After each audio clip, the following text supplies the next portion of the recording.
కర్నూలు జిల్లా ఎమ్మిగనూరు సోమప్పకూడలో వైసీపీ నాయకులు నల్ల బ్యాడ్జీలతో నిరసన ర్యాలీ చేపట్టారు. జిల్లా ఎస్పీ బిందు మాధవ్ స్పందించి ఆ పోలీసు అధికారులపై శాఖపరమైన చర్యలు తీసుకోవాలని డిమాండ్ చేశారు. పార్లపల్లి సాగునీటి సంఘం ఎన్నికల్లో టీడీపీకి చెందిన వ్యక్తులు ఏకపక్షంగా వ్యవహరిస్తూ రిగ్గింగ్కు పాల్పడ్డారని వారు ఆరోపించారు. ఎర్రకోట, కడిమెట్ల, పెద్దమర్రివీడు గ్రామాలకి సంబంధించిన ఓటర్లందరూ వైసీపీ మద్దతుదారులే అని తెలిపారు.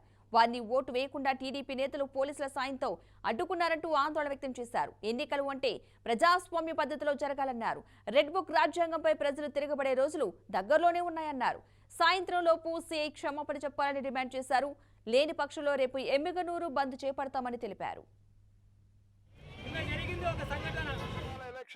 పార్లపల్లిలో వన్ సైడ్ ఎలక్షన్ జరుగుతా ఉందని తెలిసి మా నాయకుడు మాజీ ఎమ్మెల్యే చెన్నకేశ్వరరెడ్డి గారు పోయి అక్కడ పోలీస్ వారిని వేరుకోవడం జరిగింది. అయ్యా మమ్మల్ని కూడా, మా వాళ్ళని కూడా ఓటేయండి, ఓటీని ఇవ్వండి, ఇది ప్రజాస్వామ్యం, ప్రతి ఒక్కరు ఓటింగ్ ఉన్న వాళ్ళంతా ఓటేయాలనే, రైతులంతా ఓటేయాలనే ఉద్దేశం ఉంది కదా. మీరు ఎందుకు దండోరా చేశారు, అన్ని చేశారు కదా, మీరు ఎందుకు మమ్మల్ని అలో చేయరు, మా వాళ్ళని అలో చేయరు అంటే ఒక సిఐ ఇబ్రాహిం పెద్ద చెన్నకేశ్వరరెడ్డి గారిని ఆయన వయసును కూడా లెక్క చేయకుండా ఇష్టానుసారం రే నీ కథ చూస్తాను, నువ్వు నన్నేం పిక్కుంటావు అనే ధోరణిలో మాట్లాడడం జరిగింది.